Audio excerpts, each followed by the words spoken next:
नमस्कार शेतकरी बंधूंनो, महाराष्ट्राचा शेतकरी यूट्यूब चॅनलमध्ये आपल्या सर्वांचं स्वागत आहे। शेतकरी बंधूंनो, कांदा हे महाराष्ट्रातील एक महत्त्वाचं पीक आहे। तर याच कांदा पिकाचं जास्तीत जास्त उत्पादन मिळवण्यासाठी आपण कशा पद्धतीने नियोजन केलं पाहिजे याबद्दलच्याच काही टिप्स आपण आजच्या या व्हिडिओमध्ये पाहणार आहोत, ज्या टिप्स फॉलो करून आपण कांदा पिकामध्ये विक्रमी उत्पादन मिळवू शकता। तर शेतकरी बंधूंनो, यासाठी हा व्हिडिओ कुठेही स्किप न करता शेवटपर्यंत बघा। व्हिडिओ आवडल्यास लाईक करा, शेअर करा आणि जे शेतकरी आपल्या चॅनलवर नवीन आहेत अशा शेतकऱ्यांनी आपलं चॅनल सबस्क्राईब करून समोर येणारं बेल आयकॉनसुद्धा नक्की दाबा। शेतकरी बंधूंनो, कांदा पिकाचं जास्तीत जास्त उत्पादन मिळवण्यासाठी रोपांची विशेष काळजी घेणं खूप गरजेचं असतं। जेवढी सदृढ रोपं आपण बनवू तेवढं जास्त कांद्याचं उत्पादन आपल्याला मिळणार आहे। त्यामुळे कांद्याची रोपांची विशेष काळजी घेणं खूप गरजेचं असतं। कारण शेतकरी बंधूंनो, जे आपण कांद्याचं रोप टाकतो त्यामध्ये थ्रिप्स असेल, मावा असेल, तुडतुडे असेल, त्याचबरोबर करपा वगैरे असे बुरशीजन्य रोगसुद्धा मोठ्या प्रमाणात येत असतात। त्यामुळे यांचं आपल्याला वेळीच नियंत्रण करणं गरजेचं असतं। त्यामुळे आपण ज्यावेळी रोप तयार करतो तर त्यामध्ये आपली ज्या पिकाची अवस्था आहे आणि त्यावर कोणत्या प्रकारच्या किडी आहेत त्यानुसार आपल्याला त्या रोपांवर फवारणी घेणं गरजेचं असतं। त्यामुळे शेतकरी बंधूंनो, रोप अवस्थेमध्ये आपण ज्या रिकमेंड केलेल्या फवारण्या आहेत त्या करून आपण रोपं चांगली सदृढ तयार केली पाहिजे। कांद्याच्या रोपावर साधारणपणे मावा, तुडतुडे, पांढरी माशी, त्याचबरोबर थ्रिप्स या किडींचा प्रादुर्भाव मोठ्या प्रमाणात होत असतो। त्याचबरोबर करपा वगैरे जे बुरशीजन्य रोग आहे त्याचा प्रादुर्भाव टाळण्यासाठी आपण कार्बेंडाझिम प्लस मॅन्कोजेब याची फवारणी करू शकता। आणि जे थ्रिप्स, मावा, तुडतुडे आहेत यांच्यासाठी आपण डायमिथोएट असेल, त्यानंतर फिप्रोनिल असेल, इमिडाक्लोप्रिड किंवा मग बायरचं मोवेंटा एनर्जी यापैकी कोणत्याही कीटकनाशकाची फवारणी करून आपण यांचं नियंत्रण करू शकतो। तर शेतकरी बंधूंनो, हा झाला पहिला मुद्दा। यानंतर दुसरा मुद्दा म्हणजे आपण जे रोपं तयार केलेली आहेत त्या रोपाच्या मुळाशी साधारणपणे हरभऱ्या एवढी किंवा वाटाणे एवढी गाठ तयार झाल्यानंतर आपण ते पुनर्लागवडीसाठी वापरू शकतो। आणि शेतकरी बंधूंनो, यापेक्षा लहान आकाराची गाठ तयार असलेले किंवा अगदी बाल अवस्थेतले रोपं आपण लागवडीसाठी निवडू नये। किंवा कांद्याच्या रोपाला यापेक्षा जास्त मोठ्या प्रमाणात गाठी तयार झालेल्या असतील तर त्या कांद्याच्या रोपांमधून सुद्धा आपल्याला उत्पादन कमी मिळू शकतं। त्यामुळे शेतकरी बंधूंनो, योग्य वेळेतच आपण कांद्याच्या रोपाची लागवड करावी। हा झाला दुसरा मुद्दा। यानंतरचा तिसरा अगदी महत्त्वाचा मुद्दा म्हणजे रोपं पुनर्लागवड करण्या अगोदर आपण डायमिथोएट किंवा प्रोफेनोफॉसच्या द्रावणात बुडवून घ्यावी। म्हणजे शेतकरी बंधूंनो, 10 लिटर पाण्यामध्ये 10 ml डायमिथोएट किंवा 10 ml प्रोफेनोफॉस प्लस कार्बेंडाझिम प्लस मॅन्कोजेब जे बुरशीनाशक मिळतं 30 ग्रॅम हे आपण 10 लिटर पाण्यामध्ये टाकावं। आणि त्यानंतर कांद्याची जी रोपं आहेत त्या रोपाची पात आपण कापून टाकून रोपं त्या द्रावणामध्ये बुडवून घेणं गरजेचं आहे। शेतकरी बंधूंनो, अशा पद्धतीनं रोपांची प्रक्रिया केल्यामुळं जवळपास साधारणपणे आपल्याला 10 ते 15 दिवस फवारणी करण्याची गरज पडत नाही। त्यामुळं आपण ही प्रक्रिया करूनच रोपांची पुनर्लागवड केली पाहिजे। यानंतर चौथा मुद्दा म्हणजे आपण लागवड करण्याचं अंतरसुद्धा योग्य प्रमाणात ठेवणं गरजेचं आहे।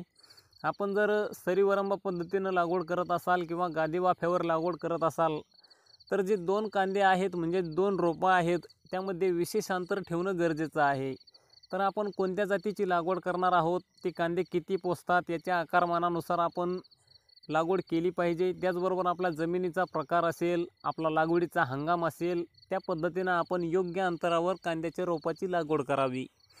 यानंतर शेतकरी बंधूंनो, पाचवा महत्त्वाचा मुद्दा म्हणजे कांद्याच्या पिकाला योग्य वेळी योग्य खत व्यवस्थापन करणं गरजेचं असतं। ज्यावेळी आपण कांद्याच्या पिकाला खत देतो किंवा इतर कोणत्याही पिकाला खत देतो तर त्याची योग्य प्रमाणात वाढ होते आणि मुळांचा चांगला वाढ होऊन आपल्याला जास्तीत जास्त उत्पादन योग्य खत व्यवस्थापनामुळे मिळत असतं। त्यामुळे शेतकरी बंधूंनो, आपण कांद्याला योग्य खत व्यवस्थापन करावं। खत व्यवस्थापनाचा व्हिडिओ आपण एक अपलोड केलेला आहे, त्याची लिंक या व्हिडिओच्या डिस्क्रिप्शनमध्ये सुद्धा दिलेली आहे।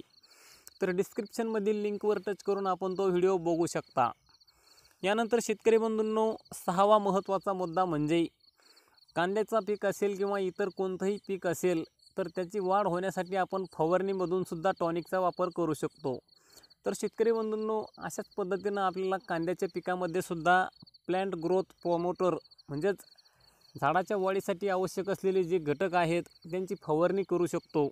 तर यामध्ये शेतकरी बंधूंनो आपण बायोविटा असेल, पोषक सुपर असेल, मेकेरिना असेल, सागरिका असेल किंवा शेतकरी बंधूंनो जे विद्राव्य खत आहे 19-19-19 याचीसुद्धा आपण फवारणी करू शकतो किंवा आपण जे सांगितलेले औषधं आहेत त्यांची आलटून पलटून फवारणी केल्याने सुद्धा आपल्याला चांगले रिझल्ट मिळू शकतात।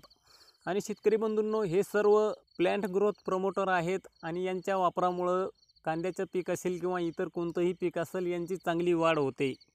त्यामुळे शेतकरी बंधूंनो कांदा पिकाच्या वाढीच्या अवस्थेमध्ये आपण एक वेळ या औषधांची फवारणी घ्यावी। यानंतरचा महत्त्वाचा मुद्दा म्हणजे कांदा पिकाची लागवड केल्यानंतर साधारणपणे 80 ते 85 दिवसानंतर आपण प्लांट ग्रोथ रेग्युलेटर म्हणजेच PGR टॉनिकचा वापर केल्यास कांदा पिकाची अतिरिक्त होणारी वाढ थांबवली जाऊन कांदा पिकाच्या मानांमधील रस कांद्यामध्ये उतरतो आणि त्यामुळे शेतकरी बंधूंनो कांद्याचं पीक म्हणजे जो कांदा आहे तो चांगला पोसून आपल्याला जास्तीत जास्त उत्पादनामध्ये भर पडते। त्यामुळे शेतकरी बंधूंनो लागवडीनंतर साधारणपणे 80 ते 85 दिवसानंतर आपण PGR टॉनिकचा वापर करावा। त्यामध्ये शेतकरी बंधूंनो मेपिकार्ड क्लोराईड म्हणजेच आपण त्याला लिओसिन म्हणतो याची फवारणी आपण करू शकतो किंवा मग जे सिजंटा कंपनीचं काल्टार नावाने एक औषध मिळतं याची फवारणी केल्यानं सुद्धा आपल्याला चांगले रिझल्ट मिळतात। तर शेतकरी बंधूंनो अशा पद्धतीनं आपण 80 ते 85 दिवसाचं कांद्याचं पीक झाल्यानंतर प्लांट ग्रोथ रेग्युलेटरचा वापर करावा। आणि शेतकरी बंधूंनो यामध्ये एक महत्त्वाचा मुद्दा सांगायचा राहून गेला तो म्हणजे आपण कांदा पिकामध्ये ज्यावेळी तणनाशकाची फवारणी करतो तर ही तणनाशकाची फवारणी करताना औषधांचं प्रमाण अतिरिक्त न वापरता जे दिलेलं प्रमाण आहे म्हणजेच शिफारशीतील प्रमाण आहे त्या प्रमाणानुसारच तणनाशकाची फवारणी करावी जेणेकरून कांदा पिकाला शॉक बसत नाही आणि कांद्याचं पिकाला कुठलीही हानी न होता तणांचं पूर्णपणे नियंत्रण होईल। त्यामुळे शेतकरी बंधूंनो तणनाशकाचा वापर करताना आपण प्रमाणातच औषधांची मात्रा घ्यावी।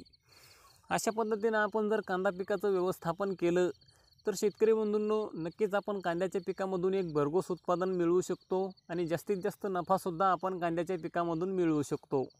तर हा व्हिडिओ आपल्याला कसा वाटला नक्कीच कमेंटमध्ये सांगा। व्हिडिओ आवडल्यास लाईक करा, शेअर करा आणि जे शेतकरी चॅनलवर नवीन आहेत अशांनी सबस्क्राईब करून समोर येणारं बेल आयकॉनसुद्धा नक्की दाबा।